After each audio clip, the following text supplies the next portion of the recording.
which he was hiding in his closet. Then the shirtless CEO threw open the door, his eyes burning with desire. A very powerful, passionate, and heartwarming love story. Don't miss a single second. This story will be read by your own Mr. Peters. Hi, my most beautiful, cherished, and loyal family. Welcome back to your own family channel, Mr. Peters Stories. Before we begin, let's take a moment to breathe, to be present, and to feel the love surrounding us. This prayer is for you, my strong, resilient, and beautiful sisters. Close your eyes, place your hand over your heart, and receive these words with love. Heavenly Father, I lift up every incredible woman listening right now.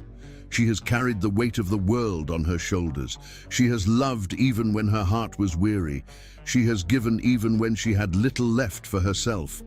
Lord, bless her with peace that soothes her soul, strength that never fades, and joy that overflows in her life. For the mother who has sacrificed everything for her children, for the woman who has loved deeply and lost, for the sister who gives without asking, for the queen who rises even when life tries to break her. Lord, hold them close, heal their silent wounds, whisper hope into their hearts, and remind them that they are never alone. May love find them in unexpected ways. May laughter fill their days. May every tear they've cried turn into a blessing they never saw coming. And may they always know they are valued, seen, and deeply cherished. Amen. My beautiful family, never forget how special you are. You are the heart of this world, the soul of every home, the warmth in every story.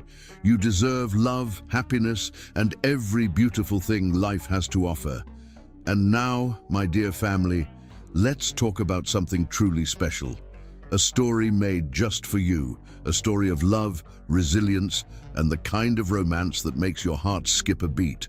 Because you deserve a love that is patient, kind, passionate, and real. So, my beautiful ladies, get comfortable, take a deep breath, and let this story take you on a journey where love finds its way no matter the odds. Let's begin. Chapter 1. The Glass Tower. Soleil Amani's heels clicked rapidly against the polished marble floor of Chiral Industries' lobby, each step echoing her racing heartbeat. The morning sunlight streamed through the soaring glass walls, transforming the space into a cathedral of commerce. At 8:57 a.m., she was cutting it dangerously close to her 9 a.m. deadline for delivering the quarterly reports. The security guard Marcus gave her a knowing smile as she rushed past. "Cutting it close today, Miss Amani," he called after her. She managed a quick wave without breaking stride, clutching her leather portfolio closer to her chest. Inside were the meticulously prepared documents that had kept her up until 3 a.m. after she'd finally finished the latest chapter of her romance novel. 3 years as Lorian Chiral's personal assistant had taught her that his standards weren't just high, they were stratospheric. The man demanded excellence with the same natural expectation that others demanded oxygen. She'd seen him reduce CEOs to stammering messes with just a raised eyebrow, watched as his calculated silences made boardrooms of powerful executives squirm. In their Italian leather chairs, the express elevator seemed to crawl past each floor, despite its legendary speed. Soleil used the moments to check her appearance in the mirrored walls. Her dark curls were still perfectly arranged, though she'd spent precious minutes taming them this morning. The deep burgundy of her dress suit complemented her warm brown skin, and her makeup remained flawless. Small mercies after her late night. "Good morning, Miss Amani," the AI system greeted as she reached the 87th floor. The subtle scent of sandalwood and leather welcomed her to Lorian's private domain. His taste was impeccable, if severe, all clean lines and monochromatic sophistication. Charlotte, the outer office receptionist, shot her a warning look. "He's been asking for you," she whispered as Soleil passed. The Tokyo investors moved their call up. Soleil's stomach clenched, but her stride never faltered. This was the dance she'd perfected, projecting unshakable competence no matter how turbulence she felt inside. She'd learned early that Lorian Carell respected strength above all else. Without knocking, it would only waste precious seconds. She pushed open the heavy double doors to his office. The words of her usual morning greeting died on her lips. Lorian stood at the floor-to-ceiling windows, his back to the door. But it wasn't his usual commanding pose, the one where he surveyed his domain like a modern-day king. His shoulders were slumped, his forehead pressed against the glass. One hand splayed against the window as if seeking support. The other clutched a phone to his ear. His perfectly tailored suit couldn't quite hide the defeat in his posture. "I understand," he was saying, his voice holding an emotion she'd never heard before. "Yes, I'll handle it personally. Thank you for letting me know." He ended the call, but didn't turn around. Soleil stood frozen, knowing she was witnessing something she shouldn't. In 3 years, she'd never seen him vulnerable. Lorian Carell was a force of nature, an immovable object, a man whose mere presence commanded rooms and whose decisions shaped industries. This moment of humanity felt almost sacred in its rarity. She must have made some small sound, because he suddenly stiffened, awareness crackling through his frame. When he turned, his face was already compositioned back into its usual mask of authority. But she'd seen, for that brief, unguarded moment, she'd seen beneath the armor he wore so naturally. "The quarterly reports, Miss Amani?" His voice was perfectly steady, but she noticed his left hand still pressed against the glass behind him, as if needing the support. "Yes, Mr. Carell." She stepped forward, extending the portfolio. "I've included the supplementary analysis you requested for the Asian markets, with particular attention to the emerging trends in sustainable technology sectors." He took the portfolio, their fingers brushing for the briefest moment. A jolt of awareness shot through her at the contact. His hands were warm, surprisingly so for a man often accused of having ice in his veins. "The Tokyo call," she began, "has been moved up, yes, I'm aware." He was already scanning the reports with preternatural focus. "Clear my lunch. This will require my full attention." "Already done, sir. I took the liberty of having Chef Marcus prepare a working lunch to be delivered. At 1:30, the items can be eaten one-handed while reviewing documents." It was presumptuous of her, but she'd learned to anticipate his needs. His eyes flicked up to her face, and for a moment, something like appreciation flickered in their depths. "Efficient as always, Miss Amani." She should leave. She had 1,000 other tasks demanding her attention, but that glimpse of vulnerability nagged at her. "Sir, is everything all right?" The question hung in the air between them, more daring than any she'd asked in 3 years of working for him. His expression didn't change, but something shifted in his eyes. A recognition, perhaps, that she'd seen behind his carefully constructed walls. "That will be all, Miss Amani." His tone was dismissive but not harsh. As she turned to leave, he added, "And thank you." The words were so quiet, she almost missed them. When she glanced back, he was already seated at his desk, fully immersed in the reports. But she carried the memory of his vulnerability with her, like a secret ember glowing in her chest. For the first time, she wondered about the man behind the legend, the human heart beating beneath the immaculate suits and impossible standards. It was a dangerous line of thinking for a personal assistant. She had worked too hard, come too far, to risk everything on inappropriate curiosity about her boss. And yet, as she settled at her own desk to begin her day, she couldn't forget the way his shoulders had slumped, or the surprising warmth of his fingers against hers. Somewhere in the back of her mind, past the professional walls she'd built so carefully, a dangerous seed of curiosity took root.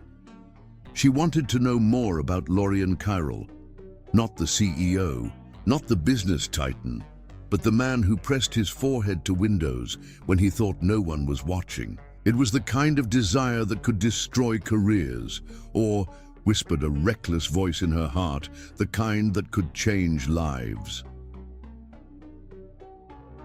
Chapter 2. Broken Walls. The city lights sparkled like scattered diamonds against the velvet darkness beyond Lorient. Chiral's office windows, each glittering point a testament to the ceaseless energy of New York's financial district. At 11:47 p.m., the usual bustling energy of Chirel Industries had faded to a ghostly quiet, broken only by the gentle hum of the building's sophisticated climate control system and the soft rustle of papers as Soleil organized the crisis response documents. The Hong Kong market crash had blindsided everyone. What should have been a routine Thursday had transformed into a marathon of emergency meetings, rapid-fire decisions, and endless revisions of strategy documents. Billions in assets hung in the balance, their fate determined by the decisions made in these crucial hours. Now, long after the rest of the staff had departed, Soleil found herself alone with Lorient in his penthouse office, the air between them, charged with an unfamiliar tension that had nothing to do with the financial crisis. Through the glass walls of the conference room, she'd noticed something odd earlier, the way board member Harrison Wells had smiled when news of the crash broke, the quiet satisfaction in his eyes as he watched Lorient handle the crisis. It reminded her of a scene she'd written in her latest chapter, where the villain waited for the perfect moment to strike. She filed the observation away, a nagging suspicion she couldn't quite ignore.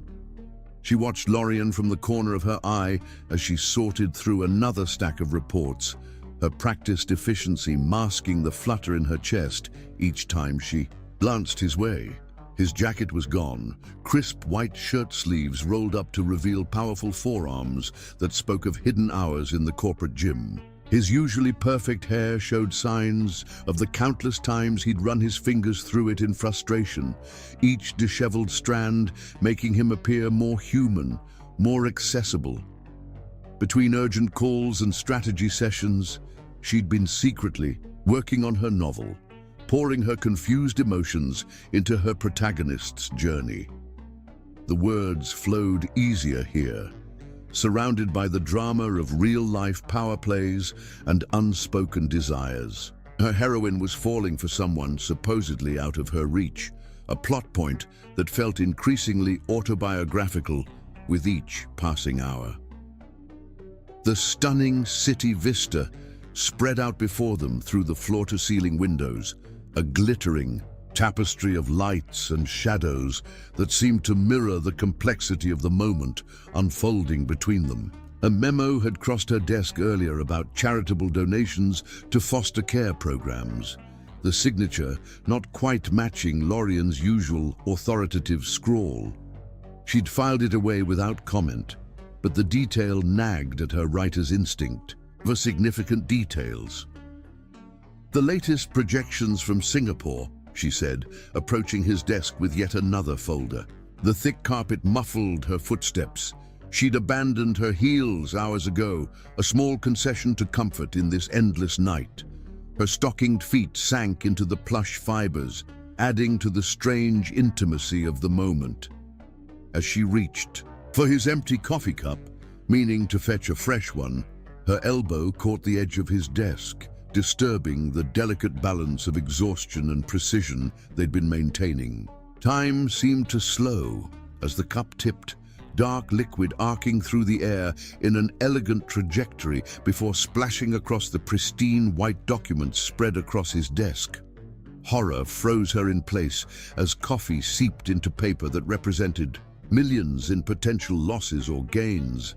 The brown stain spreading like watercolor across the pristine surface. Among the ruined documents, she caught a glimpse of a hospital letterhead, something about a pediatric wing dedication. Before the coffee obscured it completely, the detail registered even through her panic, another piece of a puzzle she hadn't known she was solving. "I'm so sorry," she gasped, already reaching for tissues, bracing herself for the infamous Chirel temper. She'd seen him eviscerate executives for far less catastrophic mistakes, his cutting words capable of reducing the most seasoned businessman to stammering apologies. Her hands trembled as she tried to blot the spreading stain, knowing these documents were irreplaceable at this hour. But instead of the expected explosion, she heard something unexpected.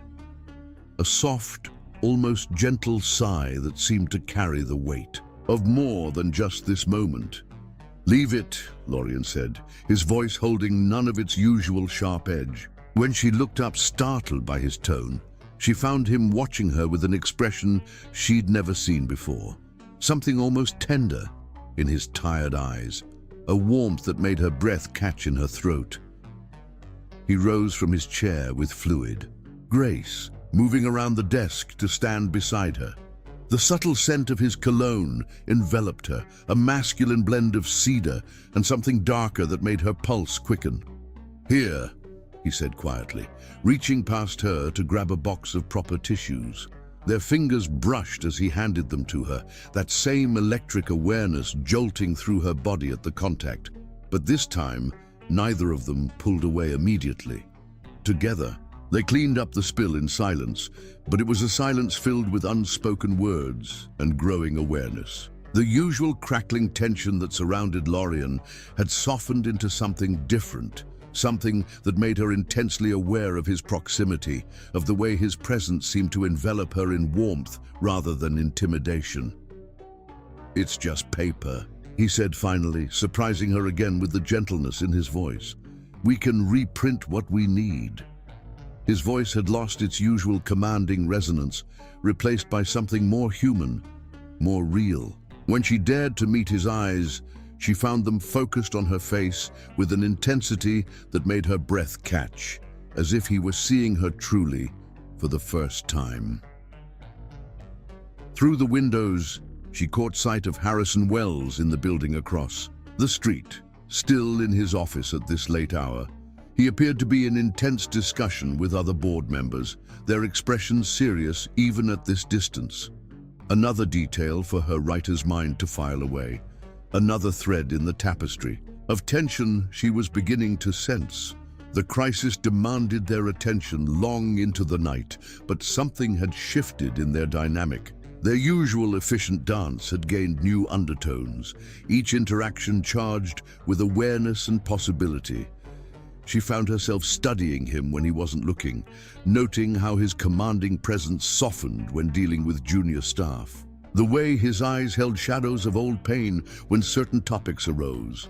Somewhere around 2 a.m., exhaustion finally overtook her. She meant to rest her eyes for just a moment on the plush leather couch in the corner of his office, just a brief respite to gather her strength for the next round of emergency calls.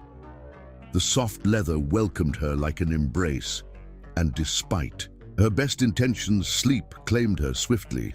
She awoke to warmth and the luxurious scent of expensive wool, her consciousness returning slowly like tide washing over sand. Opening her eyes, she found herself covered with Lorien's suit jacket, its fabric still holding the heat of his body, his scent surrounding her in an intimate embrace that made her heart race. Across the room, he worked at his desk in his shirt sleeves, the pre-dawn light casting him in shades of blue and silver, transforming him into something almost ethereal. A notification flashed on his computer screen, something about a children's hospital visit scheduled for next week, quickly minimized, but not before she caught the words "anonymous donor" and "private entrance." The writer in her couldn't help but notice these accumulating mysteries, these glimpses of a man far more complex than his public persona suggested. As if sensing her gaze, he looked up, their eyes meeting across the quiet expanse of his office. Neither looked away, the moment stretching between them like a bridge across the careful distance they'd always maintained. Something fundamental had shifted between them in the small hours of this crisis-laden night. The carefully maintained walls of professionalism had developed hairline cracks, letting something dangerous and wonderful seep through. Lorien's expression softened as he watched her. the usual mask of corporate authority replaced by something that made her pulse quicken. "You should rest longer," he said, his voice gentle in a way she'd never heard before, carrying undertones that made her shiver. "The markets won't open for another 3 hours." She sat up slowly, his jacket sliding, down to pool in her lap, the weight of it against her thighs, an intimate reminder of their unusual situation. The intimacy of wearing his clothing, of being wrapped in his scent, made her cheeks warm with a blush she couldn't quite suppress. "I should help you prepare," she began, but he cut her off with a slight shake of his head. "You've done more than enough." He rose from his desk with fluid grace, crossing the room to stand before her. The first rays of dawn painted his features in gold, highlighting the subtle softness in his expression as he looked down at her. In this light, she could see the fine lines around his eyes, the slight shadow of stubble on his jaw, human details that made him seem suddenly, achingly real. A notification sound from his phone broke the moment. A message about an upcoming board meeting that made his expression tighten momentarily.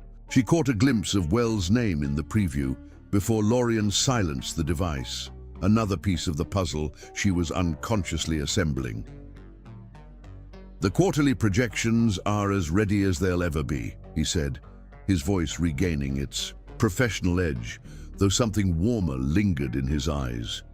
"We should both get some real rest before the markets reopen."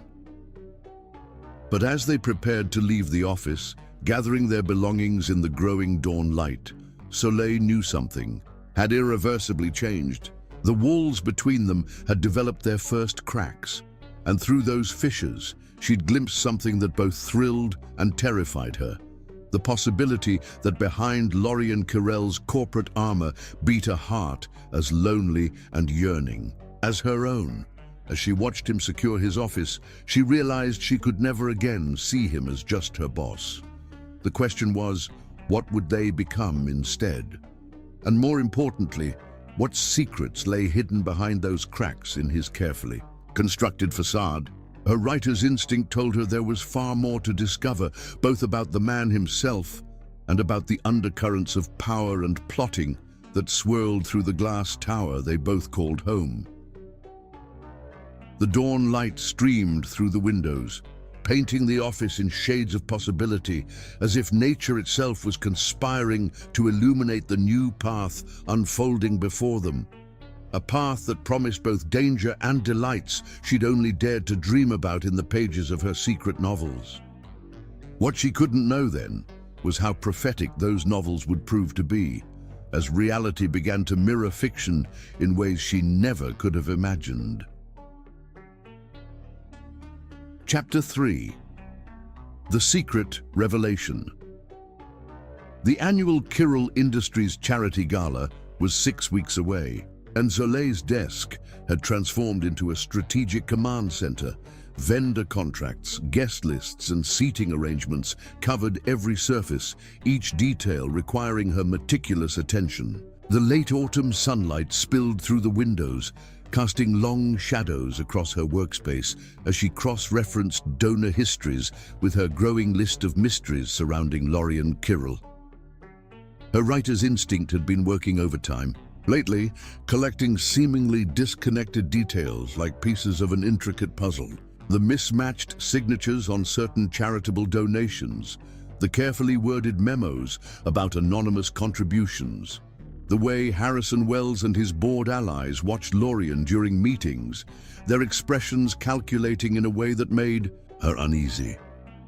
Between coordinating with caterers and reviewing security protocols, she'd been working on her novel, pouring her observations into her protagonist's journey. Her heroine was unraveling a mystery about a powerful man's secret life, a plot that felt increasingly like art imitating life. The parallel wasn't lost on her as she discovered the folder marked Project Phoenix, buried deep in the previous year's records. The contents stopped her heart. Page after page detailed an intricate web of anonymous donations to foster care programs across the city, each transaction carefully structured to prevent any connection to Carell Industries. Hospital wing renovations, scholarship funds, educational programs, all channeled through shell companies and intermediaries. The amounts were staggering, but more striking was the personal attention evident in every detail. Handwritten notes about specific children's needs, follow-up reports on individual cases, all bearing Lorien's distinctive penmanship. A separate file contained confidentiality agreements for monthly visits to children's hospitals, each one personally negotiated to ensure absolute privacy. Security arrangements, private entrance protocols, carefully timed visits that appeared in no public calendar. This wasn't corporate social responsibility. This was something deeply personal, a secret heart beating beneath the glossy surface of his public persona. Charlotte's voice through the intercom startled her from her discoveries. "Mr. Wells is asking about the donor recognition plaques for the gala," she reported, her tone carrying a warning note. "He's particularly interested in the children's hospital contributions." Soleil's stomach tightened at the implication. Was Wells investigating Lorien's secret philanthropy? Had she stumbled onto something bigger than a private act of charity? Before she could pursue that thought, Lorien emerged from his office, his presence immediately commanding the space, as it always did. But now, watching him approach her desk, she saw him with new eyes. What pain or passion drove this intensely? Private man to pour millions into helping children while ensuring no one knew of his generosity. What experiences had shaped this secret mission? "The guest list for the gala?" he inquired, his voice carrying its usual authoritative tone. Yet there was something else there too, a subtle tension she might have missed before had she not spent the morning uncovering his carefully guarded secrets. "Just finalized," she replied, keeping her voice steady despite the way her heart raced whenever he stood this close. "Though I noticed something interesting while reviewing last year's records." The words slipped out before she could stop them, weighted with meaning she hadn't intended to reveal. His reaction was instantaneous. A slight stiffening of his shoulders, a barely perceptible narrowing of his eyes. "What exactly did you notice, Miss Amani?" The question carried a warning edge that might have frightened her 3 weeks ago, before that night of coffee spills and borrowed jackets had cracked the walls between them. "The Children's Hospital on East 68th Street, she said softly, watching his face. "They're doing remarkable work with their new pediatric wing, the one anonymously funded last spring." She held his gaze, letting him see that she knew, that she understood the magnitude of what he'd hidden. "My private matters are not company. Gossip, Miss Amani." His voice was arctic, the words precise as blade cuts, but beneath the coldness, she caught something else. Vulnerability, perhaps even fear, flickering in his eyes like a candle flame in wind. She noticed how his left hand clenched at his side, a tell she documented in her novel's character notes, his unconscious response to emotional stress. The parallel between fiction and reality struck her again, making her wonder how many other details she'd unknowingly captured in her writing. The silence stretched between them, taut with unspoken words. Then, without another word, he turned and strode toward the elevator bank.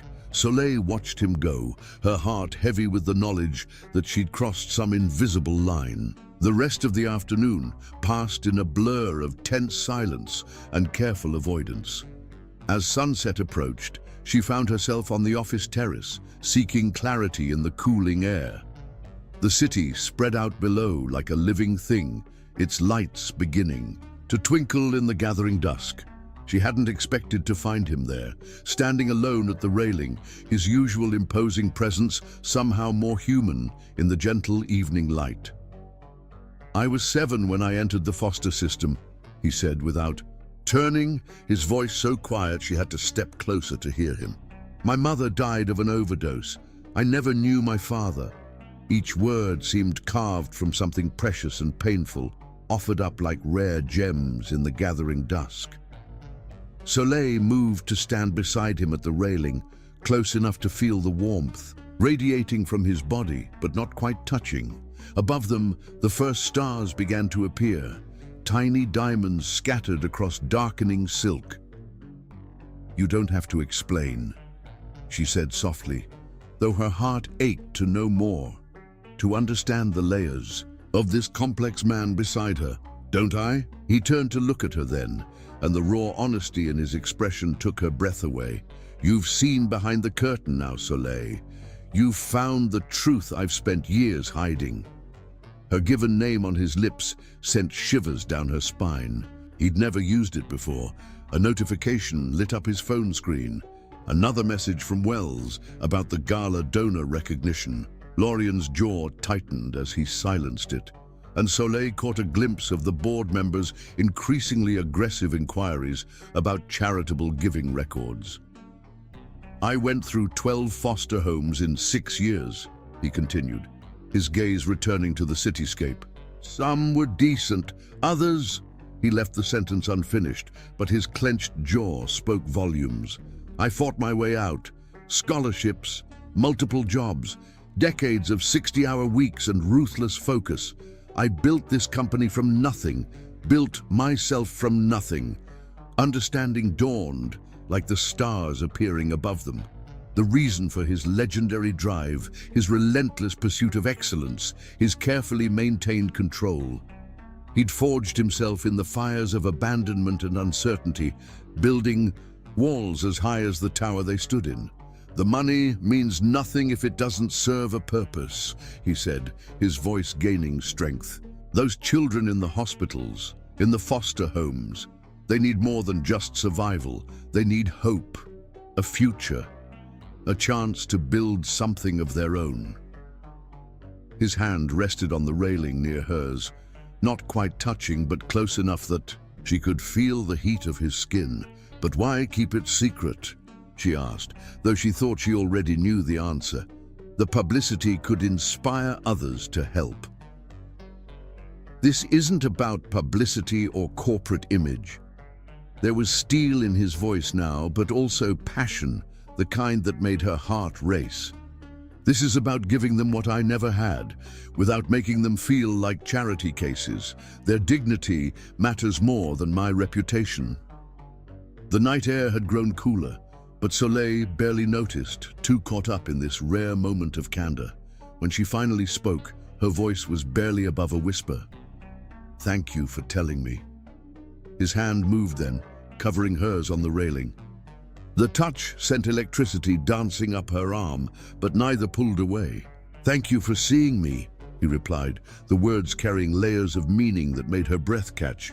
"Not the CEO, not the success story, but me." Behind them, the city lights glittered like stars fallen to earth, while real stars emerged in the darkening sky above. She found herself thinking of her novel's heroine, discovering the hidden depths of the man she thought she knew. How strange that reality should mirror fiction so closely, yet feel so much more profound. They stood there in companionable silence as true night fell over the city, his hand warm over hers, the stars emerging one by one above them. The air between them had changed again, filled now with understanding and possibility. She knew she should pull away, maintain the professional distance that her position required. But something stronger than propriety held her there. The recognition of a kindred spirit, perhaps, or the growing certainty that there was far more to Lorian Kirill than she'd ever imagined. The moment was broken by Harrison Wells' voice carrying from the office behind them. "The donor lists for the gala need to be finalized," he called out, his tone carrying false concern. "The board is particularly interested in the anonymous contributions." Lorian's hand tightened briefly on hers before releasing it. The loss of contact, leaving her skin tingling. "We should return," he said, his voice regaining its usual authority, though something warmer lingered in its depths. The gala plans won't finish themselves, but as they walked back into the office together, Soleil knew nothing would be the same. She'd been granted a glimpse not just behind Lorien's walls, but into his heart, a heart far more passionate and vulnerable than she'd ever suspected. The knowledge settled in her chest like a precious gem, dangerous and beautiful. The question now was what to do with this new understanding, this deepening connection between them. As she watched him return to his commanding role efficiently, handling Wells' barely veiled interrogation, she realized she was falling for not just the man she'd always seen, but the one he'd kept hidden from the world. It was a revelation as thrilling as it was terrifying, because loving Lorien Kirrell, she was beginning to understand, would require not just her heart, but her entire soul. Chapter 4.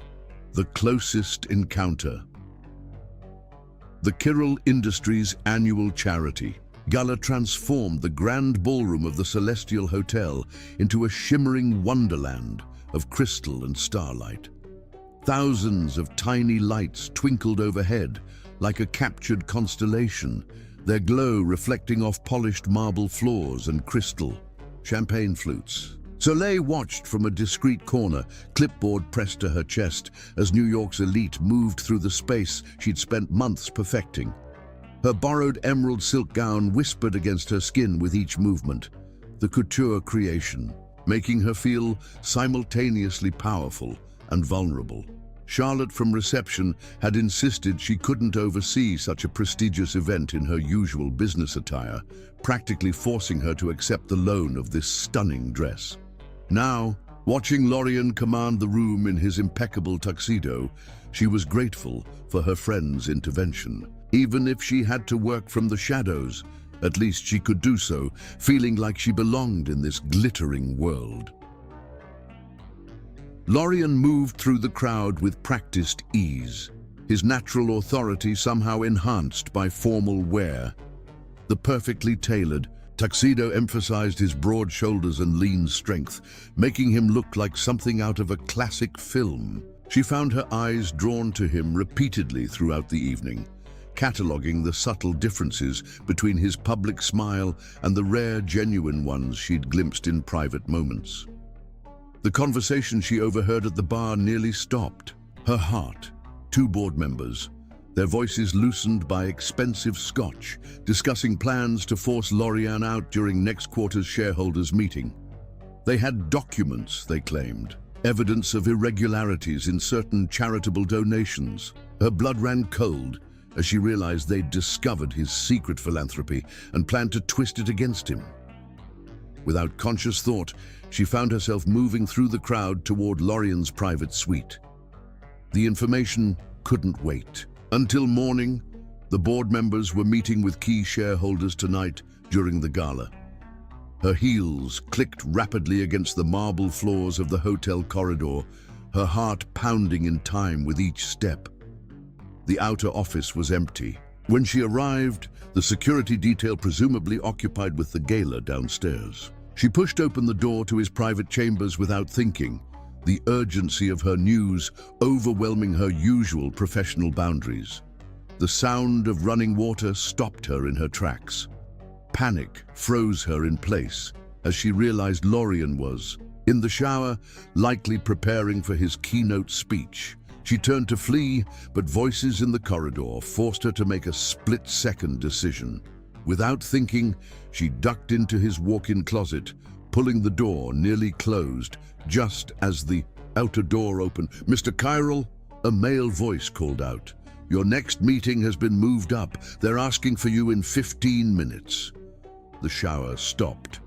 Soleil held her breath, pressing herself against the wall of the closet, surrounded by the subtle scent of his cologne that permeated the space. She heard movement in the bathroom, then footsteps approaching. The closet door swung open. Time seemed to stop. Lorien stood before her, water still glistening on his chest, a towel slung low on his hips.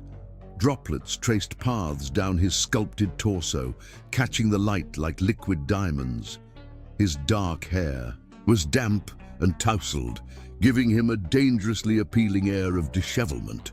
Their eyes met in the full-length mirror that lined the closet wall, the shock in his gaze quickly transforming into something darker, more intense. "Hiding in my closet, Soleil?" His voice dropped to an intimate timbre she'd never heard before, sending shivers down her spine. "If you wanted to see me like this, you only had to ask." The words held a hint of amusement, but underneath lay something molten that made her pulse race. She meant to explain about the board members, about the threat to his position. Instead, she found herself mesmerized by a drop of water making its slow way down his chest. Her fingers itched with the sudden, overwhelming urge to trace its path. He took a step closer, his reflected gaze holding hers captive in the mirror. "Your dress," he murmured, and she watched his reflection's eyes travel the length of her body with devastating thoroughness. "I've never seen you wear anything like it." "It's borrowed," she managed to whisper, her voice hardly recognizable to her own ears. "For the gala." Pity. He moved closer still, close enough that she could feel the heat radiating from his skin. "It suits you, almost as much as you suit me." His hand lifted, moving with deliberate slowness toward her face. She watched in the mirror, spellbound, as his fingers brushed a strand of hair from her cheek. The touch was feather-light, but it sent electricity racing through her body. Their reflected images created a tableau of barely restrained desire. Her, pressed against the wall in emerald silk, him towering over her with dangerous grace, water still gleaming on his skin. "Lorian," she breathed, forgetting titles and propriety. "The board members can wait." His fingers traced the line of her jaw, tilting her face up to his. In the mirror, she watched his other hand come to rest against the wall beside her head, effectively caging her between his body and the closet wall. "Right now, I'm more interested in why my usually proper assistant is hiding in my private closet, looking like every fantasy I've been trying not to have." The confession, delivered in that low, intimate voice, made her knees weak. She watched their reflections, captivated by the way they looked together, like something from one of her romance novels come to life. His height and strength seemed to emphasize her own curves, his darkness a perfect complement to the deep green of her dress. "I never meant," she started, but the rest of the words died in her throat as his thumb brushed across her lower lip. "No." His reflected gaze burned into hers. "Never meant to tempt me, to make me wonder what you write in that secret novel of yours, to drive me to distraction with your competence and your compassion and your maddening ability to see through every wall I've built." Each question brought him closer, until she could feel his breath against her neck. The reflected images blurred as her eyes grew heavy with desire. His hand moved from her face to her throat, fingers splaying possessively across her rapidly beating pulse. "Tell me to stop," he whispered against her ear, his lips barely brushing her skin. "Tell me this isn't what you want, and I'll step away. We'll never speak of this moment again." Instead of answering, she let her head fall back against his shoulder, exposing more of her throat to his touch. In the mirror, she watched his eyes darken at her surrender. His lips descended to the sensitive spot where her neck met her shoulder, not quite touching, just letting her feel the heat of his breath against her skin.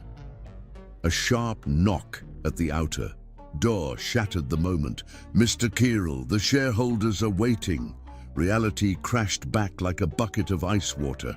Soleil straightened, remembering suddenly why she'd come. "The board," she gasped, fighting to clear her head of the intoxicating fog of desire. "They're planning to use your charitable donations against you. I overheard them plotting downstairs."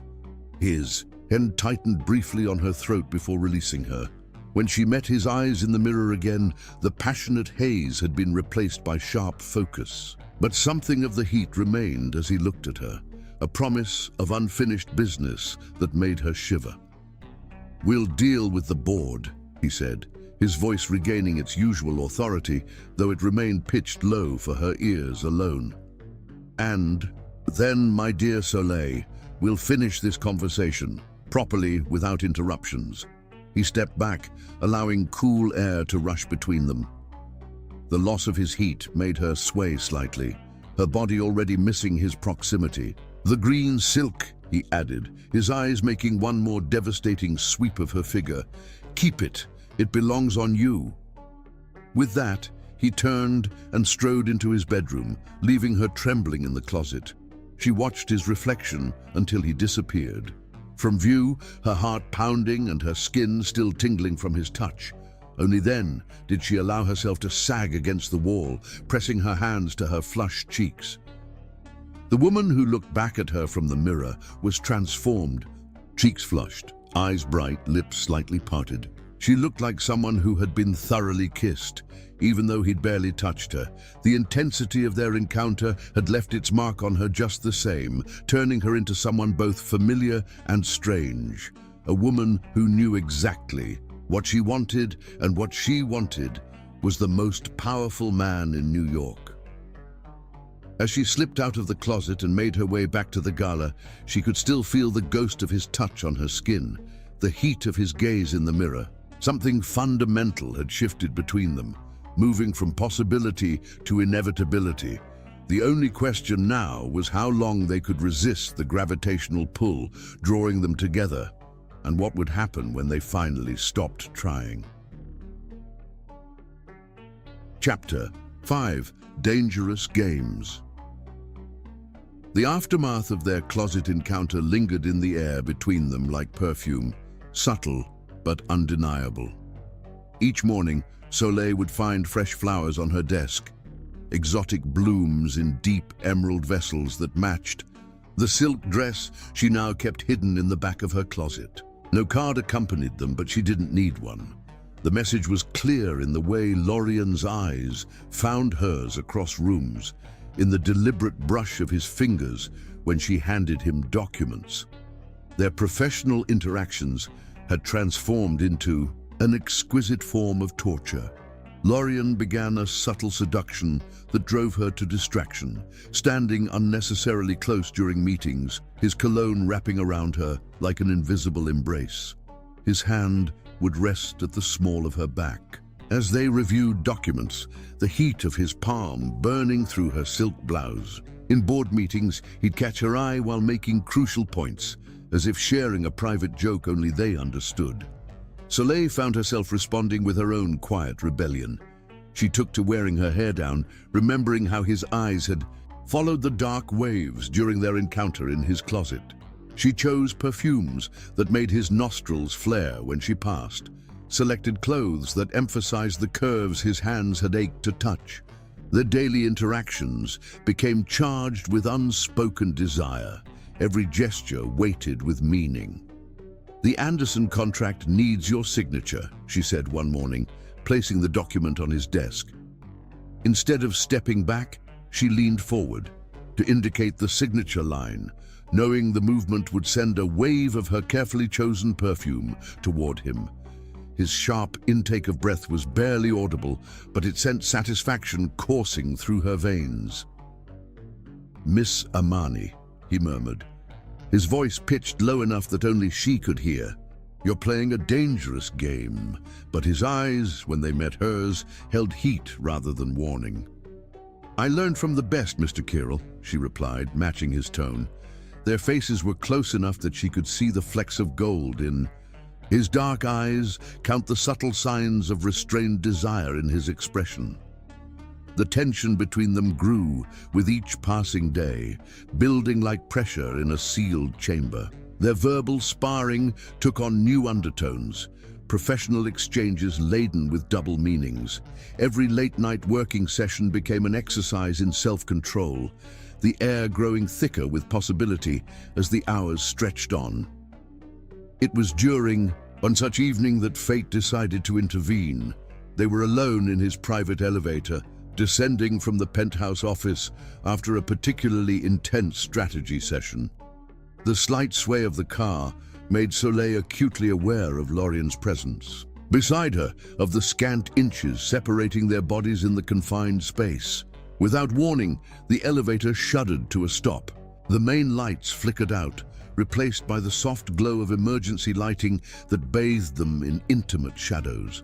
The sudden stillness made the air feel thicker, more charged with possibility. Power outage, Lorien observed, his voice unnaturally. Controlled. Emergency systems will kick in shortly. But he made no move to use the emergency phone, instead remaining perfectly still beside her in the dimness. Soleil's heart thundered in her chest, every nerve ending aware of his proximity. In the gentle darkness, their carefully maintained professional distance seemed to evaporate like morning mist. The space between them crackled with electric awareness. "How long?" she managed to ask, her voice hardly more than a whisper. "Minutes. Hours. Does it matter?" His response came from closer than before, though she hadn't heard him move. The heat radiating from his body seemed to envelop her, making it difficult to think clearly. "We should probably..." she began, but he cut her off. "Probably," he agreed, his voice rough with restraint. "We should probably maintain professional distance, should probably pretend we don't feel this, whatever this is between us, should probably ignore the way you tremble when I stand too close." His words sent shivers down her spine, partly because they were true. She was trembling, her body betraying her response to his proximity. In the intimate darkness, she could smell his cologne, could almost taste the tension in the air between them. "I can't stop thinking about you," he continued, each word seeming to come from somewhere deep and honest within him. "In that green silk dress, in my closet, in every damn meeting where you sit across from me, pretending we don't both feel this pulling us together. This is impossible," she whispered, but she found herself swaying toward him like a flower seeking sunlight. "Then why does it feel inevitable?" His breath ghosted across her neck, telling her exactly how close he now stood. "Why does every attempt to maintain distance only draw us closer?" The darkness made her brave. "Because distance isn't what either of us wants." His sharp intake of breath was the only warning before she felt his hand find her waist, his touch burning through the thin fabric of her blouse. "Tell me what you want, Soleil." Her name on his lips was like a caress. "Tell me I'm not alone in this madness." She turned toward him in the darkness, her hands finding his chest. Through the fine fabric of his shirt, she could feel his heart racing to match her own. "You know you're not," she admitted, the words feeling like both surrender and victory. His other hand came up to cradle her face, his thumb tracing the line of her cheekbone with exquisite gentleness. "This could destroy everything," he warned, even as he drew her closer. "Or transform it," she countered, tilting her face up toward his. In the dim light, she could just make out his expression, a mixture of desire and wonder that made her heart skip. The elevator suddenly hummed back to life, harsh fluorescent light flooding the space between them. They sprang apart as if burned, but it was too late to pretend nothing had happened. The air remained charged with their almost kiss, with words spoken in darkness that couldn't be unsaid. Lorien's expression was a study in controlled chaos as he straightened his tie. "My office, first thing tomorrow," he said, his voice hoarse. "We need to discuss this situation." The doors opened to the lobby, reality rushing in like a cold wind. "Yes, Mr. Kirill," she replied, slipping back into professional formality, even as her skin still tingled from his touch. But as they parted ways, him to his waiting car, her to the subway station, they both knew something fundamental had shifted. The games they'd been playing had suddenly become very real. The stakes higher than either had imagined. Their careful dance of seduction had brought them to the edge of something dangerous and wonderful, and there would be no going back. That night, alone in her apartment, Soleil pressed her fingers to her lips, remembering how close they'd come to crossing that final line. The memory of his touch, his words in the darkness, made her shiver with unfulfilled desire. Tomorrow's meeting loomed before her like a promise and a threat, the moment when they would either embrace this connection between them or try to sever it completely. As she drifted off to sleep, her dreams were filled with darkness and his voice, with almost kisses and the sense of standing on the edge of something life-changing. In her last conscious moment, she realized she was no longer afraid of falling. She was already in free fall, and the only question was where they would land. Chapter 6. Worlds Colliding. The snowstorm descended on New York with unexpected ferocity, transforming the sophisticated city streets into a treacherous landscape of white. From her office window, Soleil watched the familiar skyline slowly disappear behind curtains of swirling snow, each flake another reminder of how thoroughly nature could humble even the mightiest city. The weather alerts flashing across her computer screen grew increasingly urgent. All travel suspended, roads closing, the city grinding to an unprecedented halt. Lorien emerged from his office, his usual commanding presence somewhat softened by the concern etched across his features. "The car service has suspended operations," he announced, running a hand through his perfectly styled hair in a rare display of frustration. "Even my private driver can't navigate these conditions." The bar statement hung in the air between them, weighted with implications. Since their almost kiss in the elevator 3 days ago, they'd maintained a careful professional distance, both aware that their next private moment would inevitably change everything. Now, fate seemed determined to force their hand. "I live in Brooklyn Heights," Soleil found herself saying, the words emerging before she could consider their implications. "It's only a few blocks from the subway station, if any trains are still running." She hesitated, then added, "You're welcome to wait out the storm there." The offer stretched between them like a bridge between their worlds, his realm of penthouses and private cars, her modest life in a converted brownstone. For a moment she thought he might refuse, maintaining the careful boundaries between their professional and personal lives. Instead, his expression softened into something that made her heart skip. "Lead the way, Miss Amani." The subway ride was surreal. The mighty CEO of Kiral Industries pressed against her in a crowded car, his Italian wool coat dusted with snowflakes, his height and presence drawing curious glances from other passengers. He handled the novel experience with unexpected grace, even offering his seat to an elderly woman while keeping one hand protectively at Soleil's waist to steady her against the train's motion. The walk from the station to her apartment tested them both. The wind howled through the streets, driving snow into their faces and transforming the short journey into an adventure. Without discussion, Lorien wrapped his coat around her shoulders when she shivered, leaving himself in just his suit jacket. By the time they reached her building, they were both laughing at the absurdity of their situation, their usual professional dynamic transformed by shared adversity. Soleil's hands trembled slightly as she unlocked her door, suddenly acutely aware that she was about to let Lorien Kiral into her private sanctuary. Her apartment was her true self laid bare, walls lined with overflowing bookshelves, her writing desk tucked into a cozy corner with manuscript pages scattered across its surface, Christmas decorations adding warmth to every available space. It was a far cry from his minimalist office or what she imagined his home must look like. But as she watched him take in her space, she saw no judgment in his expression. Instead, there was something like wonder as he moved through her apartment, his fingers trailing along book spines, his eyes taking in every personal detail with intense interest. "So this is where you create your stories," he said softly, pausing at her writing desk. His hand hovered over her manuscript pages with something like reverence. Your secret passion.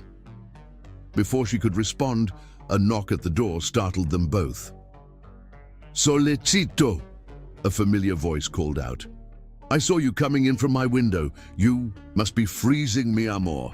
Soleil's heart warmed even as anxiety fluttered in her stomach. Mrs. Rodriguez, she explained to Lorient. My neighbor. She's protective. Opening the door revealed her elderly neighbor clutching a container of what smelled like her famous chicken soup. Mrs. Rodriguez's eyes widened almost comically as she took in Lorien's towering presence behind Soleil. What happened next would remain one of the most surreal moments of Soleil's life.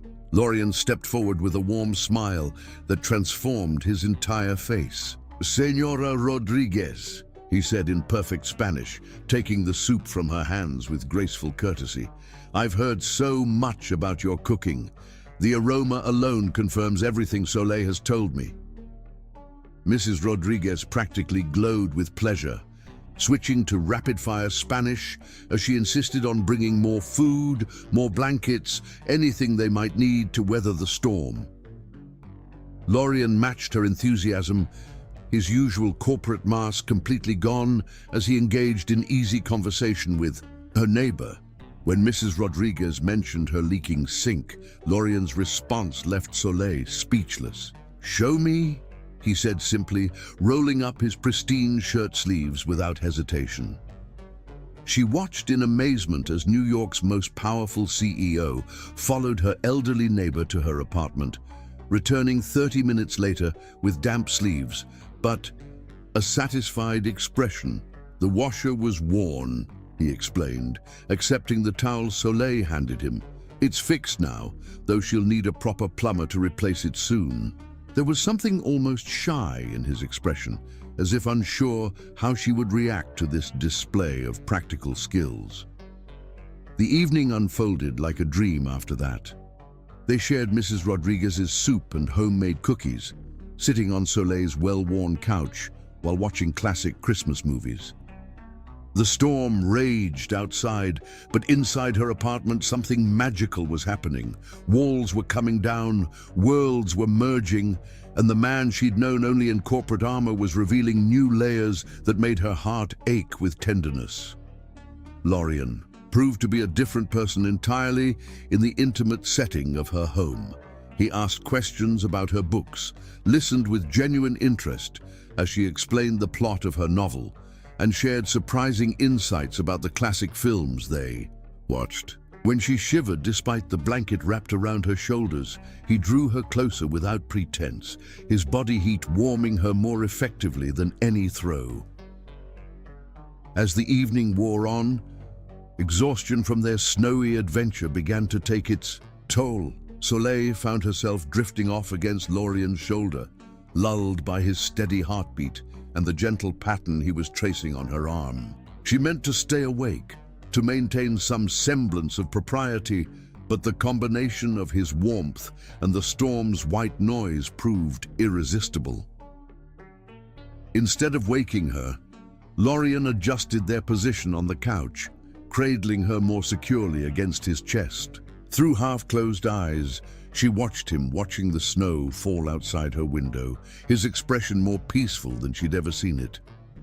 The mighty CEO had been replaced by simply Lorient, a man holding a sleeping woman while Christmas lights twinkled and snow transformed the city into something magical. He began speaking softly, perhaps thinking she was fully asleep. I've never had this, he murmured, his voice barely audible above the storm. A home that feels lived in, filled with books and memories and the smell of good cooking. Someone who looks at me and sees more than a success story or a bank account. His fingers ghosted through her hair with infinite tenderness. You've created something beautiful here, Soleil. Something real. The vulnerability in his voice made her heart constrict. She wanted to tell him that he belonged here, that the man who fixed leaky sinks and charmed elderly neighbors was just as real as the corporate titan. Instead, she snuggled closer, letting him believe she was asleep as he continued his gentle caresses. Morning found them still on the couch, sunlight streaming through windows that revealed a world transformed by snow. Lorian's arms were still around her, protective, even in sleep. His face in repose was younger, softer, the weight of his corporate empire temporarily lifted from his shoulders. As she watched him slowly wake, his dark eyes focusing on her with dawning awareness, Soleil knew something profound had changed. Between them, this wasn't just attraction or forbidden desire anymore. In the simple comfort of her apartment, surrounded by books and Christmas decorations and the lingering scent of Mrs. Rodriguez's cooking, they discovered something deeper, a connection that transcended their professional roles and social differences. "Good morning," he murmured, making no move to release her. The morning light painted patterns across his face, highlighting the tenderness in his expression that made him look nothing like the ruthless businessman the world knew. "Good morning," she whispered back, equally reluctant to break their connection. "Welcome to my world." His smile then, slow, genuine, almost shy, told her everything she needed to know about where this was heading. They had crossed a line there was no coming back from, but neither of them wanted to. In the gentle morning light, with snow blanketing the city in pristine white, they had found something pure and precious and completely unexpected. The only question now was how to navigate the complex reality waiting outside her apartment's walls. But for now, in this perfect moment of worlds collided and barriers broken, they simply held each other and watched the sun rise over a transformed city, both knowing that they too had been transformed in ways that would change their lives forever. Chapter 7. The Fall. The Hamptons estate materialized from the winter mist like something from a dream, its elegant lines softened by a light dusting of snow that had fallen overnight. Soleil stood at the floor-to-ceiling windows of the main living room, watching the grey Atlantic waves crash against the private beach below. The official pretense for this weekend retreat, preparing for an upcoming international merger, felt paper-thin in the face of the electric tension that had built between them during the hour-long drive from the city. Lorian moved through the space behind her with practiced ease, though he'd mentioned that he rarely visited this particular property. "The kitchen should be fully stocked," he said, his voice carrying that new tone she'd grown addicted to, the one that mixed authority with intimacy in a way that made her pulse quicken. "I had the staff prepare everything before they left for the weekend." The implications of that statement, that they would be completely alone in this magnificent house, sent a shiver down her spine that had nothing to do with the winter chill pressing against the windows. Since that snowbound night in her apartment 2 weeks ago, their relationship had balanced on a knife's edge between professional propriety and overwhelming attraction. Every interaction had been charged with possibility, every shared glance weighted with unspoken promises. "I thought we might cook dinner together," he continued, moving closer until she could feel the heat radiating from his body. "Unless you'd prefer to review the merger documents first?" She turned to face him, taking in how different he looked away from the office. His usual impeccable suit had been replaced by a cashmere sweater and tailored slacks that somehow made him even more devastatingly attractive. More importantly, his corporate mask had slipped, revealing the man she'd glimpsed during their night of snow and Christmas movies. "Dinner sounds perfect," she managed, though her voice wasn't quite steady.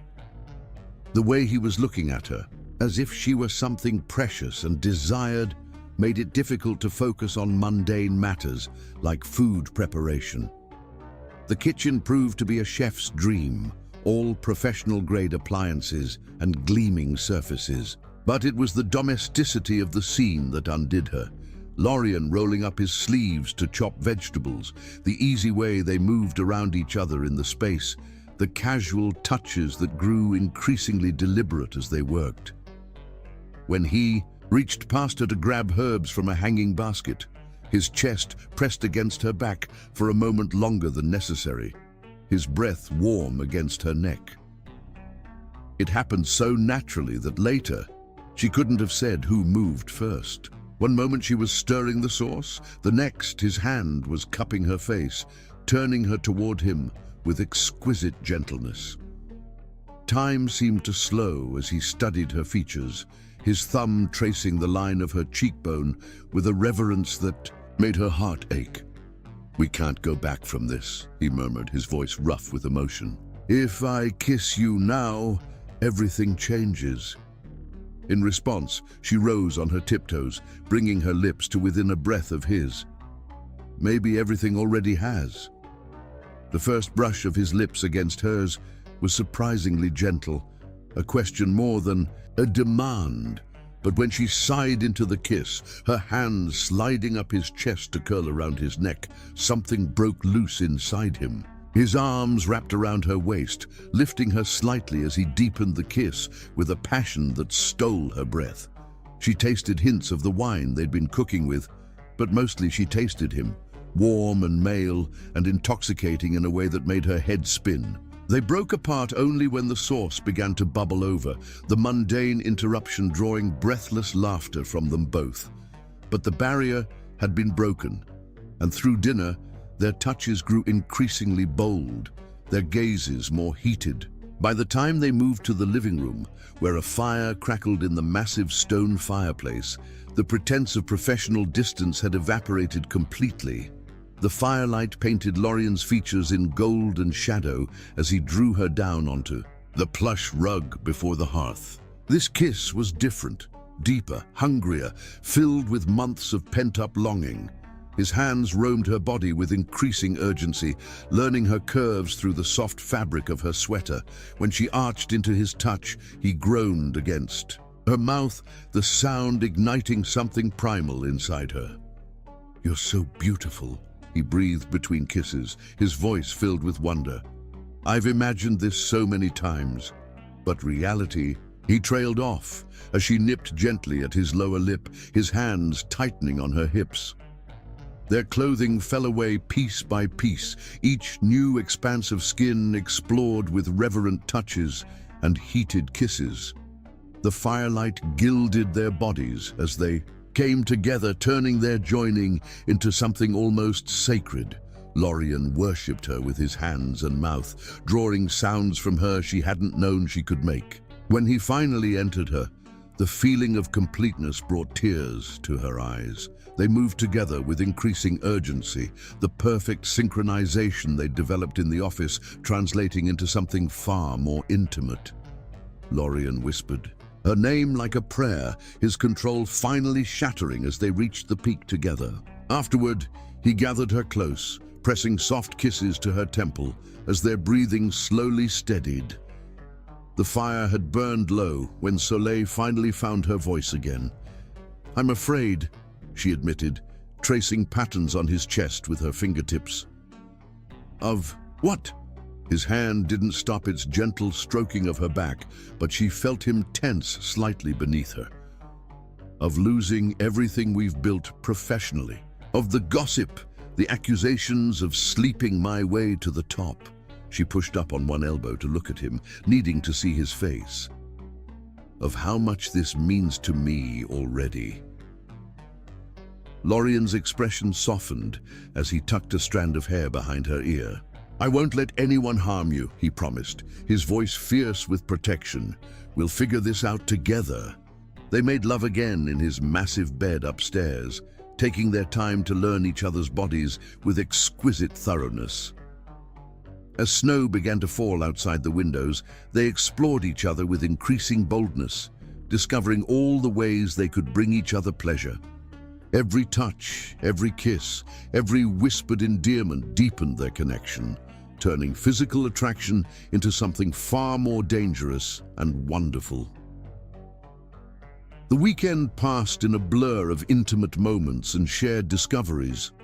They walked on the winter beach, bundled in warm clothes, holding hands and planning their future. They made love in front of roaring fires and in steamy showers, unable to keep their hands off each other for long. Between passionate encounters, they talked for hours, sharing dreams, fears, and secrets they'd never voiced to another soul. Soleil learned that beneath Lorien's corporate armor beat a heart capable of devastating tenderness. She discovered his secret love of poetry, the way he hummed unconsciously while cooking, how he looked first thing in the morning with his hair mussed from sleep and her kisses. Each new detail made her fall harder, even as a small voice in her mind warned her about the dangers of loving someone so far above her station. For his part, Lorien seemed to revel in showing her every facet of himself, not just the passionate lover, but the vulnerable man who'd fought his way up from nothing.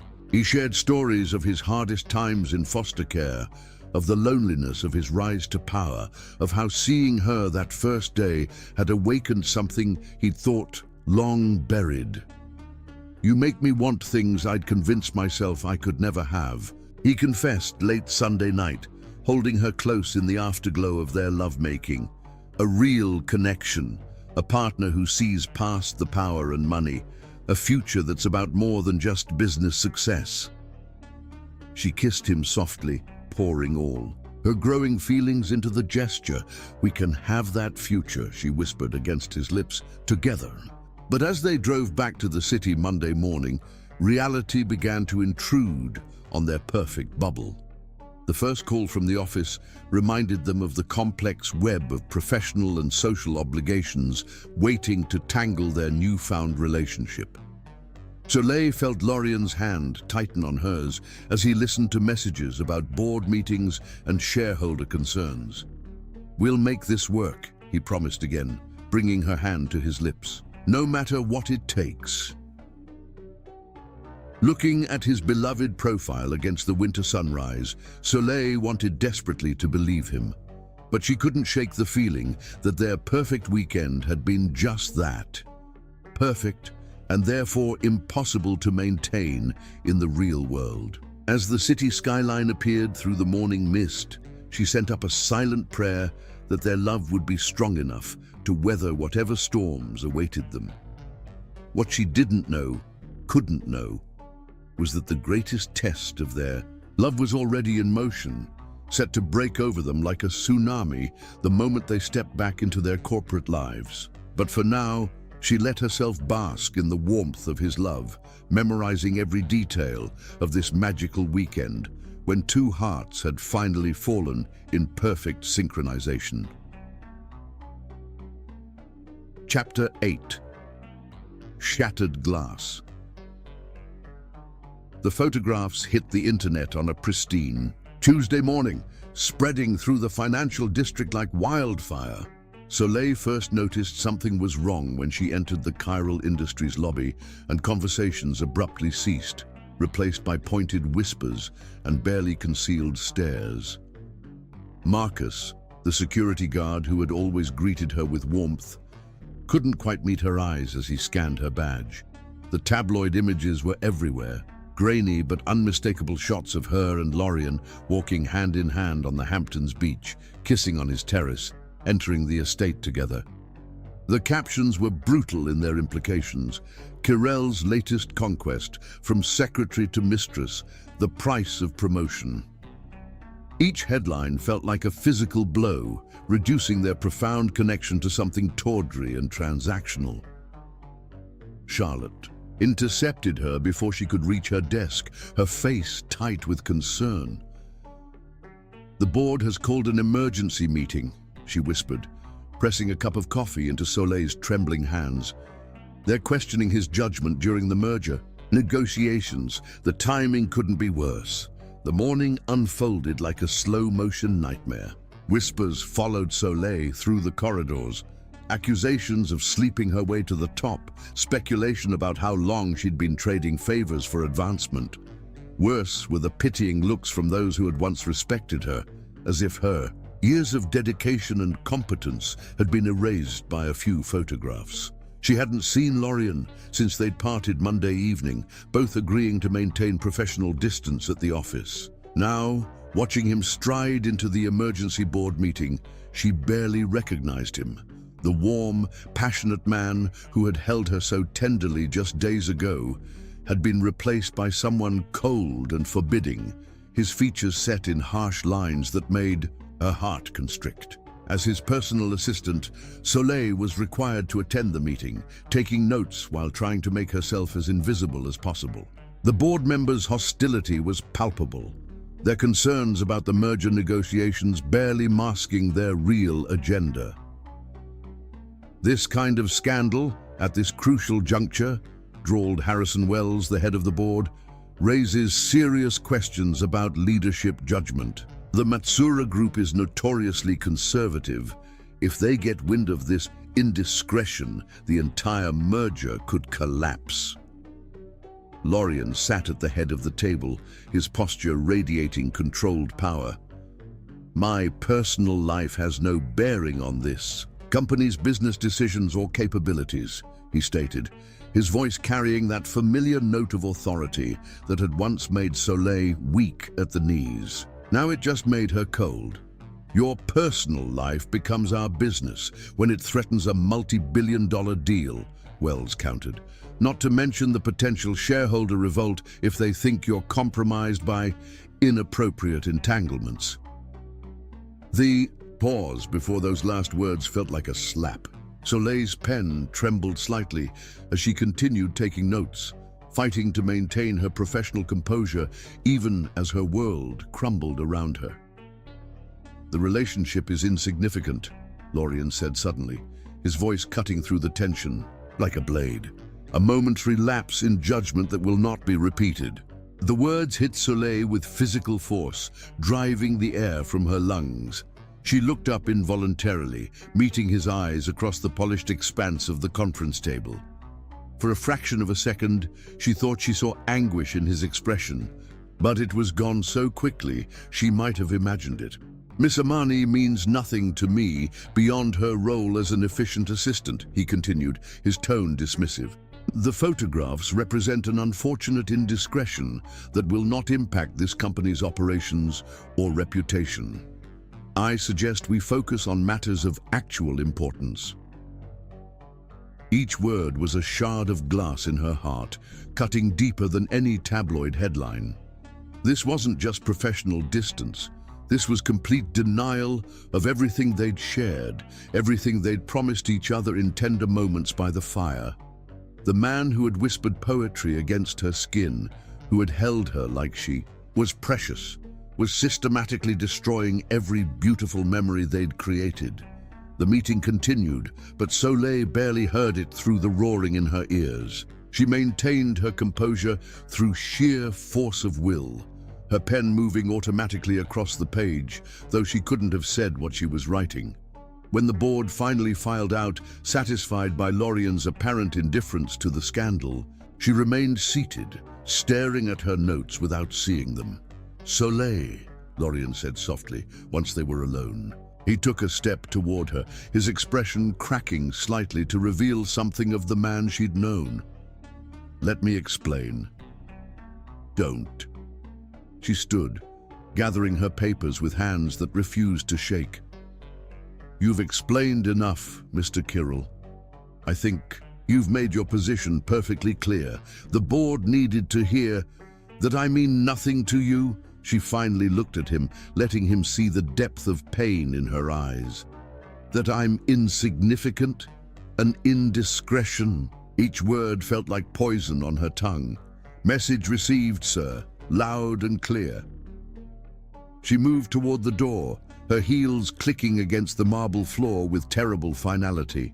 At the threshold, she paused, not turning around. You didn't just break my heart, she said, her voice barely above a whisper. You made me break my own by believing in you. The elevator ride to her desk felt endless. She maintained her composure as she drafted her resignation letter, each word carefully chosen to maintain professional dignity. Only when she'd emailed it to HR did she allow herself to feel the full weight of what had happened. In the privacy of the ladies' room, she finally looked at herself in the mirror. The woman who stared back was both familiar and strange. Professionally polished on the outside, but with eyes that had aged years in a single morning. How naive she'd been to think that love could bridge the chasm between their worlds, that the man who commanded empires would choose her over his kingdom. As she packed her personal items into a small box, she caught a glimpse of their reflection in the window. Her efficiently packing, him standing in his office doorway watching her with an expression she refused to interpret. The sight reminded her of that first morning she'd seen him vulnerable, forehead pressed against the glass. How far they'd come since then, only to end up here, with new walls between them higher than ever before. The security guard who escorted her out was kind enough to pretend not to notice her tears. As she stepped onto the sidewalk, the winter sun seemed too bright, highlighting a world that had lost all its magic. The glass tower soared behind her, its windows reflecting the city like thousands of mirrors, each one a reminder of shattered dreams and broken promises. She didn't look back as she walked away, her heels clicking against the pavement with newfound purpose. Let him have his empire of glass and steel, his world of power plays and corporate maneuvering. She had her dignity, her talent, and the hard lesson that some loves, no matter how profound, couldn't survive the harsh light of reality. Later that night, alone in her apartment, she finally allowed herself to break down completely. Mrs. Rodriguez came by with soup and sympathy, but even her motherly comfort couldn't ease the ache in Soleil's chest. She fell asleep, clutching the sweater she'd worn in the Hamptons, which still held a trace of his cologne. One last moment of weakness before she would force herself to move on. But in her dreams, she was still in his arms by the fire, still believing in the possibility of a love strong enough to transcend social barriers and corporate politics. The dream, Lorien held her close, whispering promises against her skin, while the real one's words echoed in her mind. Insignificant. Nothing. Indiscretion. She woke with tears on her cheeks, facing the dawn of a new day and the challenge of rebuilding her life from the shards of her shattered dreams. Chapter 9. Christmas Revelations. Christmas Eve descended on New York in a symphony of twinkling lights and gently falling snow, transforming the city into a scene from a holiday. Ucard. 2 weeks had passed since Soleil's resignation, 14 days of rebuilding her life from the ashes of broken dreams. She'd thrown herself into her writing, pouring her heartbreak into the pages of her novel until the characters seemed more real than the memories she was trying to forget. The invitation to the Kirel Industries holiday party sat on her kitchen, a counter mocking her with its elegant embossing and formal language. She'd planned on ignoring it, on spending Christmas Eve wrapped in her warmest sweater, writing until she could forget what his touch felt like. But her best friend Rachel had other plans. "You can't hide forever," Rachel insisted, already working on Soleil's makeup with professional precision. "The rumor mill has moved on to fresh scandals. Besides, you worked there for 3 years. You deserve to say goodbye to your colleagues properly." The woman in the mirror looked both familiar and strange as Rachel finished her work. The deep green dress, not the one he'd given her, she couldn't bear to wear that, highlighted her curves without being provocative. Her dark curls cascaded over one shoulder in elegant waves, and her makeup was flawless, yet subtle. She looked powerful, put together, as if the past 2 weeks hadn't shattered her heart into 1,000 pieces. The Celestial Hotel's grand ballroom took her breath away as she entered.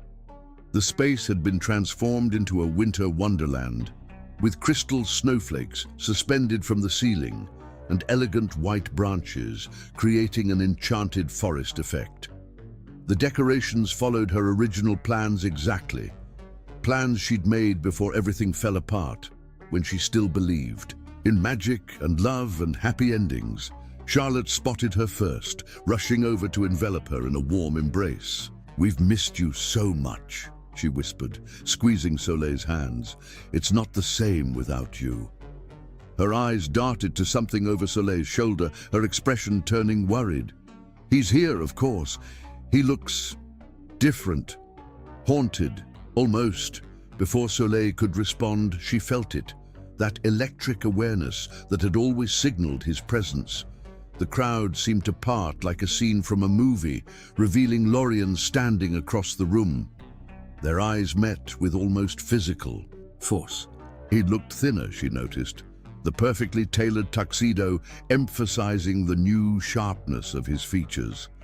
Dark shadows beneath his eyes suggested sleepless nights that matched her own. He started moving toward her with that familiar, purposeful stride, but she couldn't face him. Not here, not yet. She turned quickly, seeking escape, only to find her path blocked by well-meaning former colleagues eager to greet her. By the time she extracted herself, he had vanished. The evening stretched on in a blur of polite conversations and careful avoidance. She was about to make her escape when his voice came from behind her, soft, but carrying that note of authority that still made her pulse jump. "5 minutes, Soleil, please." She turned slowly, steeling herself against the impact of his proximity. Up close, the changes in him were even more apparent. New lines around his mouth, a tension in his jaw that spoke of constant strain. "I have nothing to say to you, Mr. Chiral." "Then just listen." His hand twitched at his side as if he wanted to reach for her. "My office, 5 minutes. After that, if you want to walk away again, I won't stop you." She should have refused, should have maintained her dignity and walked away. Instead, she found herself following him to the elevator, the same one where they'd almost kissed during the power outage that now felt like a lifetime ago. The ride up was silent, charged with all the words they hadn't said. His office took her breath away when the doors opened. A magnificent Christmas tree dominated one corner, but it wasn't the traditional corporate decoration she'd expected. Instead, it was covered in dozens of handmade ornaments, each one bearing tiny handwritten notes. "What is this?" she whispered, moving closer to the tree despite herself. The nearest ornament caught her eye, a miniature book with a note that read, "The first time I saw you reading your novel draft during lunch, hiding it behind quarterly reports." "Every moment," Lorien said softly, his voice rough with emotion. "Every significant moment we shared, every time you made me feel human instead of just powerful. I've spent 2 weeks remembering, writing them all down." She moved around the tree slowly, reading more notes. "The night you fell asleep on my couch, looking more peaceful than I'd ever seen you. The way you smile when you think no one is watching. How you always knew what I needed before I asked." Each memory was carefully preserved, transformed into something precious and permanent. "I've never fought for anything but money and power," he continued, moving to stand behind her. "I don't know how to fight for love, but I'm learning." He reached past her to touch one of the ornaments, a tiny silver heart. "I've restructured the company, stepped down as CEO to become creative director. No more professional conflicts, no more power imbalance." Soleil's heart thundered in her chest as she turned to face him. "Why?" "Because I didn't just fall in love with you, Soleil. You taught me how to love at all." His voice cracked slightly on the words. "How to be vulnerable, how to trust, how to believe in something beyond quarterly profits and shareholder value." He moved to his desk, retrieving an envelope. "There's more. I submitted your manuscript to publishers. Penguin wants to offer you a 3-book deal. When she gasped, he hurried to add, "I only made the introduction. Your talent did the rest. They're calling it the next big thing in contemporary romance." Her head spun with the implications, but he wasn't finished. From his desk drawer, he pulled out not a ring box as she'd half expected, but an old-fashioned key tied with a red ribbon. "I bought a writer's cottage in Vermont. Private, peaceful, with a view of the mountains. It's yours, whether you want. Me or not, a place to write, to create, to be fully yourself." She stared at the key, then at him, seeing not the powerful CEO who had once dismissed their love, but the vulnerable man who had fixed Mrs. Rodriguez's sink and held her through winter storms. "I don't want you to own me," she said softly. "I don't want to own you," he replied, taking a careful step closer. "I want to build something with you, something real, something that has nothing to do with power or position and everything to do with who we are together." The Christmas tree lights cast soft patterns across his face as he continued, his voice gaining strength. "I was wrong in that board meeting. Catastrophically, unforgivably wrong. I let fear drive me. Fear of losing the empire I'd built.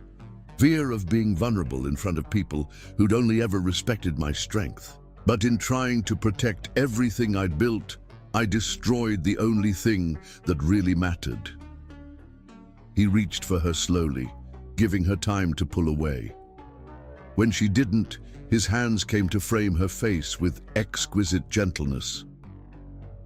"I love you, Soleil Amani, not as my assistant or my secret affair, but as my equal, my partner, my heart.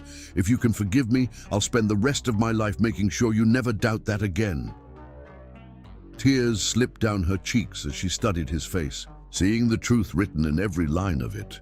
"I'm still angry," she whispered, "still hurt." "I know." His thumbs gently wiped away her tears. "I'll earn back your trust day by day for as long as it takes. Just, please don't let my moment of cowardice be the end of our story." Outside, the windows, snow began to fall more heavily, creating a curtain of white around the office. The Christmas tree lights reflected in the glass, surrounding them in a sphere of colored light and possibility. In that moment, everything narrowed to this: his hands cradling her face, his eyes full of love and repentance, the key to a new future hanging between them. "We'll need new traditions," she said finally, her voice barely above a whisper. "New memories to replace the broken ones." Hope blazed in his eyes as he drew her closer. "We can start now," he murmured. "It's Christmas Eve after all, a time for miracles and new beginnings." When their lips met, it felt both familiar and entirely new, like coming home and setting out on an adventure at the same time. His arms wrapped around her, strong and sure, as if he'd never let her go again. Through the windows, the city, lights twinkled like earthbound stars, while inside, the Christmas tree bore witness to their reconciliation with its hundreds of precious memories. They had bridges yet to cross, trust to rebuild, and a future to carefully construct together. But as they held each other in the gentle Christmas light, surrounded by written testaments of their love story, both knew that this was just the beginning of something extraordinary. A love strong enough to survive its own undoing and emerge, stronger, wiser, and more real than ever before. Chapter 10. Love, Actually.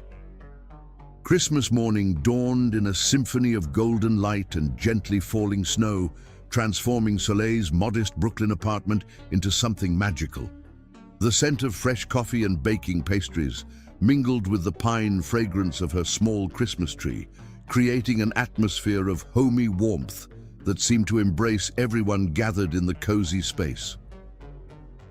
Mrs. Rodriguez had arrived early, arms laden with traditional holiday dishes and a ridiculously oversized sweater she'd knitted for Lorian. The sight of New York's most powerful CEO wearing the slightly lopsided creation with genuine pride brought happy tears to the elderly woman's eyes.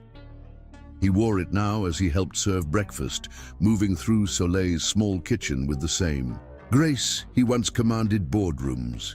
The apartment that had once felt too small for her dreams now overflowed with love and laughter. Rachel and Charlotte chatted animatedly on the couch, while the distant relatives Lorian had recently discovered, through his foster care research, added their own warmth to the gathering. The contrast between this intimate celebration and the formal corporate parties they'd once attended couldn't have been more stark or more perfect. "More coffee, tia?" Lorian asked Mrs. Rodriguez in Spanish, his accent flawless as he refilled her cup.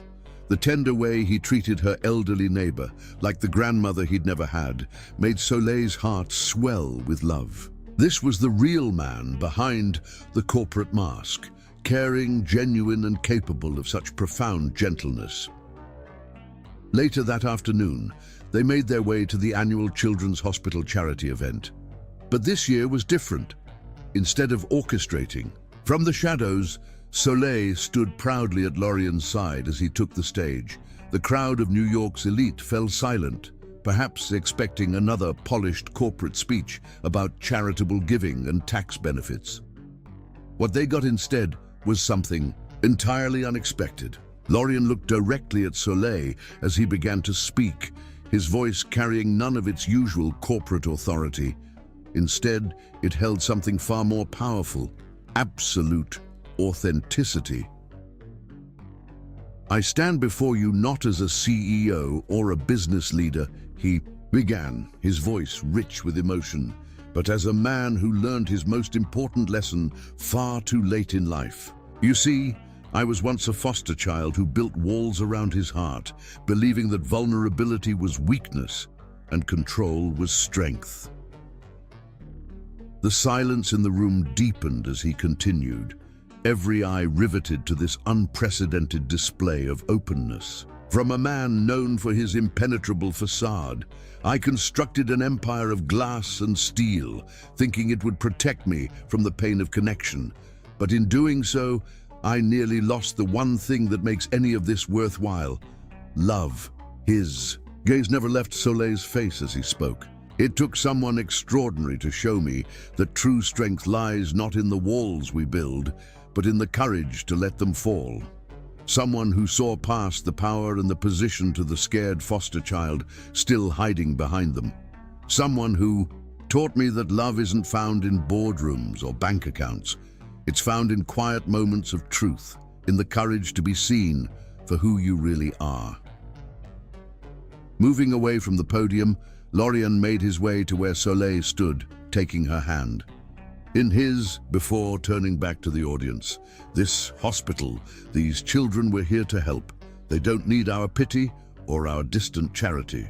They need to know that their circumstances don't define them, that they can rise above their beginnings without losing their humanity in the process.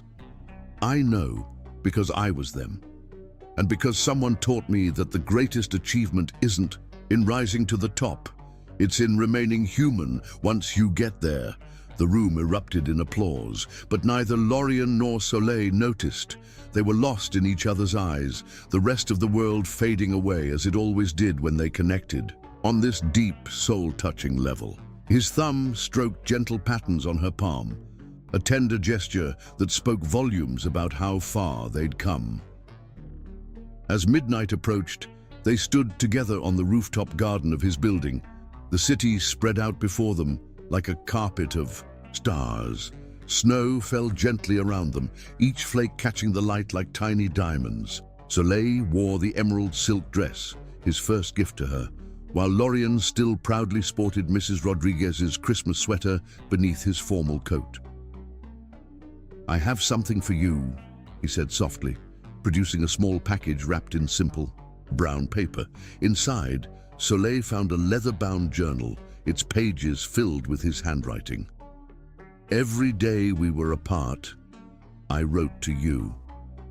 Every regret, every hope, every dream of making things right. I needed you to know that even when I couldn't find the right words to say, my heart never stopped speaking to yours." Tears blurred her vision as she traced his written words with trembling fingers. "I've spent my life ascending," he whispered, drawing her close as the snow swirled around them. "Building towers, chasing success, always reaching higher. But you, my love, you're the height I've been trying to reach all along." She rose on tiptoes to meet his kiss, pouring all her love and forgiveness into the gesture. His arms wrapped around her, strong and sure, promising protection while celebrating her strength. They came together not as CEO and assistant, not as powerful and powerless, but as equals who had fought through pride and pain to find something real and lasting. The city bells began to chime midnight as they held each other, marking the end of Christmas and the beginning of the rest of their lives. Above them, the stars twinkled through breaks in the clouds, while below, the city lights mirrored their celestial cousins. In that perfect moment, suspended between heaven and earth, Soleil and Lorien found what they'd both been searching for all along.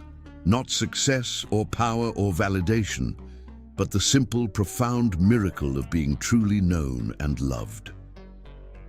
"Merry Christmas, my heart," Lorien murmured against her lips, his voice carrying all the tenderness in the world. "Merry Christmas, my love," she whispered back, knowing that this was just the beginning of their real story. One where love wasn't a weakness to overcome, but a strength to celebrate. Where vulnerability wasn't a flaw, but a gift, and where two hearts that had been searching all their lives had finally found their way home. As the snow continued to fall, blessing their union with nature's own confetti, both knew with unshakable certainty that some loves were worth risking everything for, and that sometimes the greatest strength comes not from standing alone, but from joining your heart with another's and facing whatever comes together. Their love story, which had begun in a glass tower with two people hiding behind carefully constructed walls, had transformed into something far more precious. A testament to the power of real love to break through every barrier, heal every wound, and create something more beautiful than either could have imagined alone. In the end, they had built not a tower of glass and steel, but a home of trust and understanding, where both their hearts could finally, truly soar.